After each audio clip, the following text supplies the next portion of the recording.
আপনারা যেটা স্ক্রিনে দেখতে পাচ্ছেন এটা হচ্ছে রোম সাগর এবং আটলান্টিক মহাসাগর রাসায়নিক মিশ্রণ গুণাবলী এবং মাত্রার দিক থেকে একটি অন্য দিক থেকে সম্পূর্ণ আলাদা।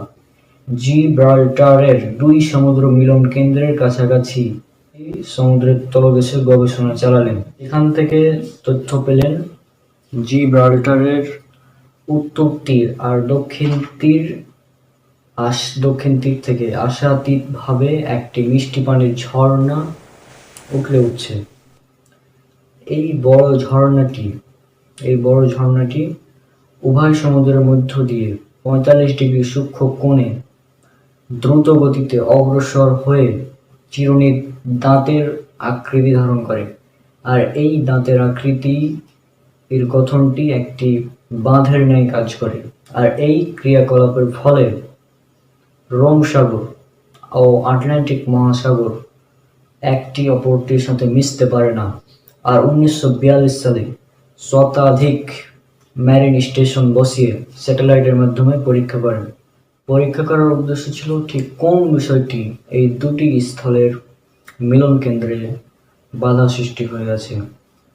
তারা সেখানে আলো পরীক্ষা করলেন, বাতাস পরীক্ষা করলেন, মাটি পরীক্ষা করলেন, কিন্তু তবুও তার মধ্যে কোনো প্রকার বাধা বা পর্দা সৃষ্টি করার কারণ খুঁজে পেলেন না। সেখানে পানির একটি হালকা এবং একটি ঘন রং পরিলক্ষিত হয়, এছাড়া আর কিছুই না। এর বাইরে আর কিছুই খালি চোখে দেখা যায় না। এটা আপনারা অনেকেই জানেন যে দুই সমুদ্রের পানি তারা একসাথে থাকে কিন্তু মিলিত হয় না। এ ব্যাপারে পবিত্র কোরআনে মোট ৩টি আয়াত রয়েছে। এটা উল্লেখ করা আছে সূরা রহমান সূরা নম্বর ৫৫ আয়াত ১৯ এবং ২০-এ। তিনি দুই সমুদ্রকে প্রবাহিত করেন যারা পরস্পর মিলিত হয়। উভয়ের মধ্যে রয়েছে এক আড়াল যা তারা অতিক্রম করতে পারে না। এছাড়াও এটা আছে সূরা নামল সূরা নম্বর ২৭ আয়াত নম্বর ৬১-তে। বরং তিনি যিনি জমিনকে আবাসযোগ্য করেছেন এবং তার মধ্যে প্রবাহিত করেছেন নদীনালা, আর তাতে স্থাপন করেছেন সুদৃঢ় পর্বতমালা এবং দুই সমুদ্রের মধ্যখানে অন্তরায় সৃষ্টি করেছেন। আল্লাহর সাথে কি অন্য কোনো ইলাহ আছে? বরং তাদের অধিকাংশই জানে না। এছাড়াও সূরা ফুরকান সূরা নম্বর ২৫ আয়াত নম্বর ৫৩-তে। আর তিনি দুটো সাগরকে একসাথে প্রবাহিত করেছেন, একটি সুপেয় সুস্বাদু, অপরটি লবণাক্ত ক্ষার বিশিষ্ট, এবং তিনি এতদুভয়ের মাঝখানে একটি অন্তরায় ও একটি অনতিক্রম্য সীমানা স্থাপন করেছেন। আশা করছি আপনারা এই বিষয়টা দেখতে পেয়েছেন। এখন আজ থেকে ১৪০০ বছর আগে কিন্তু এত প্রযুক্তি ছিল না। বর্তমানে আধুনিক প্রযুক্তির মাধ্যমে এই বিষয়টা একদম স্পষ্ট হয়েছে সবার সামনে। সায়েন্টিস্ট বিজ্ঞানীরা এই বিষয়ে অনেক পরীক্ষা নিরীক্ষা করেছেন যে কেন আসলে কোন জিনিসটা এই দুটি পানি একত্রে মিশতে বাধা দিচ্ছে। তো তারা পরীক্ষা করে দেখেছেন যে একদিককার পানি হালকা নীল আর একদিককার পানি গাঢ় নীল। হ্যাঁ, অর্থাৎ একদিককার পানি মিষ্টি সুপেয়, আবার অপর দিককার পানি লোনা। অর্থাৎ মিষ্টি পানি এবং লোনা পানি একত্রে মিশ্রিত হচ্ছে না। এই বিষয়টা মানে জাস্ট অবাক করা বিষয় বিজ্ঞানীদের নিকট। আর আমি ২০২০-এ যে ভিডিওটা বানিয়েছিলাম সেখানে আমি বলেছিলাম এখানে বিজ্ঞানী জ্যাক ভি কোস্টা নামে এক বিজ্ঞানী ছিলেন যিনি এটা আবিষ্কার করেছিলেন সর্বপ্রথম। বিখ্যাত একজন ফরাসি বিজ্ঞানী জ্যাক ভি কোস্টা, তার নাম হয়তো অবশ্যই অনেকে শুনেছেন। তিনি একজন সমুদ্র বিজ্ঞানী। সমুদ্রের ভিতর পানি রিসার্চ বিষয়ে তিনি প্রসিদ্ধ ছিলেন এবং তারপর তিনি ইসলাম গ্রহণ করেছিলেন। একটা সময় পর তার পরিচয় হলো, জ্যাক ভি কোস্টার সাথে পরিচয় হলো এক মুসলিম বিজ্ঞানীর।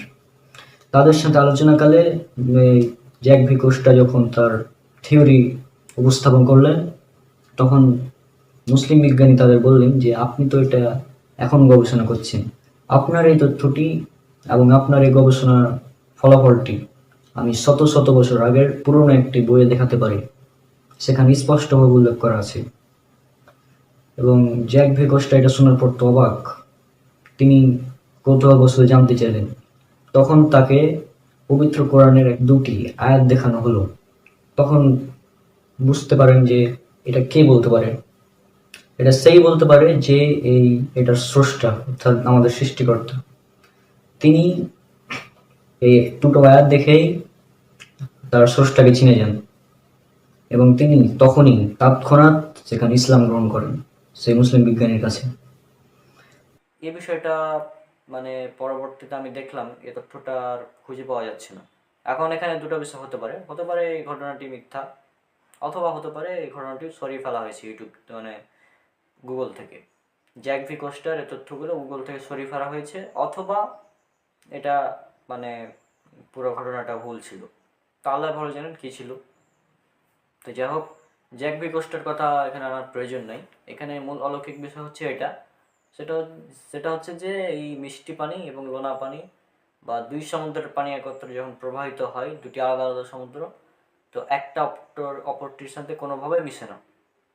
তারা একসাথে থাকে, কিন্তু মানে তাদের মধ্যে পার্থক্য যে ব্যারিয়ারটা রয়েছে, এক অদৃশ্য ব্যারিয়ার, অদৃশ্য দেয়াল, যার মাধ্যমে দুটো আলাদা রয়েছে, সে অদৃশ্য দেয়াল সম্পর্কে আল্লাহ সুবহানাহু ওয়া তাআলা বলেছেন। কিন্তু বিজ্ঞান আজও এটা মানে কারণ খুঁজে পায়নি যে কী কারণে এটা হচ্ছে। তো এটা হচ্ছে একটি অলৌকিক বিষয় পবিত্র কোরআন থেকে যেটা আমরা পাই।